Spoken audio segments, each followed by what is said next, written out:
Naton mga kapadian, naton parokya, Father Boy Boy, Father Ronel, Father Art, ngan Father Chepoy, naton hermana ngan sponsor siya na nga tuig, ang tanan nga nagdidibusyon, han mahal nga Birhen Maria, han Immaculada Concepcion.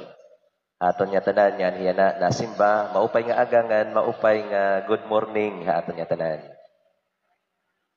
Anakon kundi ak nagsasayop nga nagkakamali, akon orhi nga pagmisa nganhi anakon ka-assign siguro last November 4, 2019. Di kang hadto nga daya na siguro 5 years na sobra anakon otro nga nakapagmisa. Nagpapasalamat ako nga natagan ako trohin higayon makaupod niyo pagampo nga padayon nga pagdebosyon paghatag in debosyon na naton mahal nga Birhen Maria Immaculada Concepcion. Ika nga to hasta yan amo lagi hapon itakon staliton pag homily haglipot la and hopefully siguro mga 5 minutes takon homily matatapos niya. Ako lagi hahatag pinakasimple nga mensahe naton ibanghelyo naging basa yan nga adlaw. Naton ibanghelyo naging basa ni Father Jepoy tinatawag inhiya nga part hiya hiton apocalyptic discourse. Nakarigsigon itaton mga ibanghelyo yan na simana nagsusumat nagiistorya may tungod hin katapusan end times. Ngan may mga description an mga mahinanabo ton katapusan iton panahon. Diyan naton ibanghelyo, may ada mga calamities, kalamidad, may mga difficult moments, may ada mga kakurian, no? So sugad ka makaharadlok iton description na naton ibanghelyo na mahinanabo iton katapusan. Sanglit maghataga kayo hinduduha nga simple nga mensahe na pwede naton makuha itaton ibanghelyo. Iton siyahan nga mensahe naton ibanghelyo tungod kay nag-iistorya ni katapusan itsahan nga pahinumdom preparation. Kinahanglan naton mag-andam. Kung kita nakakapag-andam kita at mga anak pagpa-eskwela. Kung kita nakakapag-andam kita hiton at mga mag-aragsawahin pagpakasal. Kung kita nagaandam kita hiton mga pagpabunyag. Kung kita nagaandam kita iton pagpasko, pagpatron o kaya special occasion, mas lalo na dapat liwat naton ginaandaman iton katapusan, iton aton end times. No? So amot siyahan naging papahinumdom, ngan ginsusumatan naton ibanghelyo. Our time comes closer and shorter every day. Sanglit kinahanglan naton mag-andam. No? Kandiri naton ini makakaya hit aton la kalugaringon na paniguro. Sangit nangangaro kita hiton tambulig panabang naton mahal nga Birhen Maria. Intatagang kita hin 24 oras kada adlaw, no? 24 hours to live every day. Pipira ka oras iti mo gagahin pag-andam itim kalugaringon.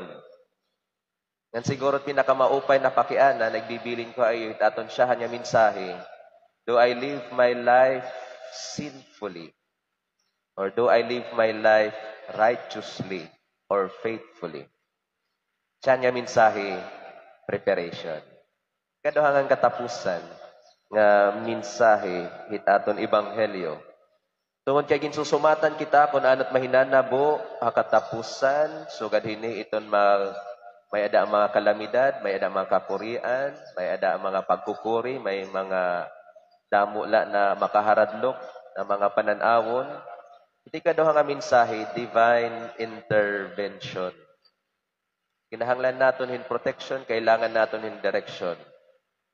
Yan nga panahon kung makikita niyo, ibang bansa nagtitika kusog iton araway, gyera, Russia, Ukraine, ngan iba-iba't pa na mga lugar.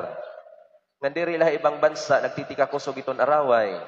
Bisan din ha Pilipinas, nagtitika kusog iton araway, ha politika, o sulod iton pamilya. Damo ti nagkakaarasya. So damo iton mga araway. Kailangan naton hin divine intervention.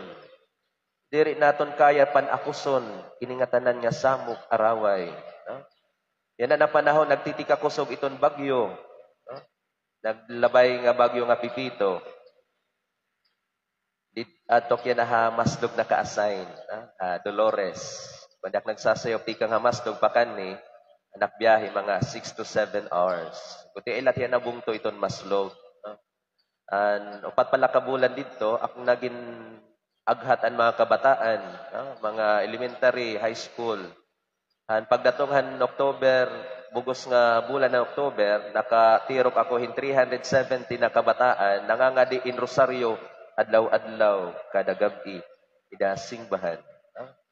And may ada namo doon group chat na mga kabataan. Ang pag-abutan Bagyo Pipito, nag-chat itira, Padre, nababaraka kami. Kay bangin, ano lat hinabo, makusog ini na bagyo, super typhoon, buligi kami yung pag-ampo. Ang saring ko haira, ayaw pa mo kabaraka, pag-ampo ka mo. Do not worry. Kay kadugtong ko pa, saring ko, worrying is a sin.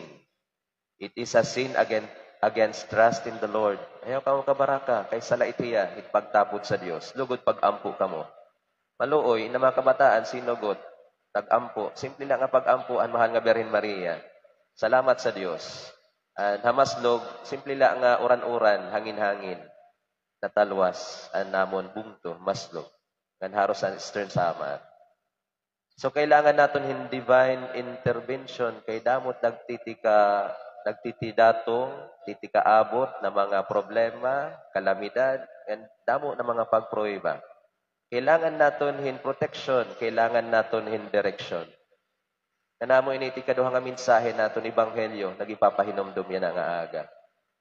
Ngan amo ini iton dako nga bulig naton mahal nga Birhen Maria. Nanginginyo po kita inaton na pagdebosyon, sana ibulig ang aton mga intensyon iton pangaro ngan pag-ampo it divine intervention.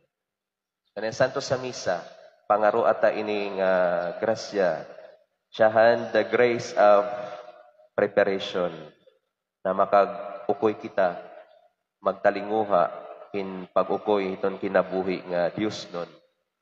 Kaning kaduha nga grasya, pangaro ata ini ang mahal nga Birhen Maria in divine intervention na makapaghatag haaton in protection, direction, ngan damo pa nga bendisyon naton kinahanglanon, naton paglalakaton, naton kinabuhi dinya kalibutan. Mahal nga Birhen Maria, han Immaculada Concepcion, igampo mo kami. Amen.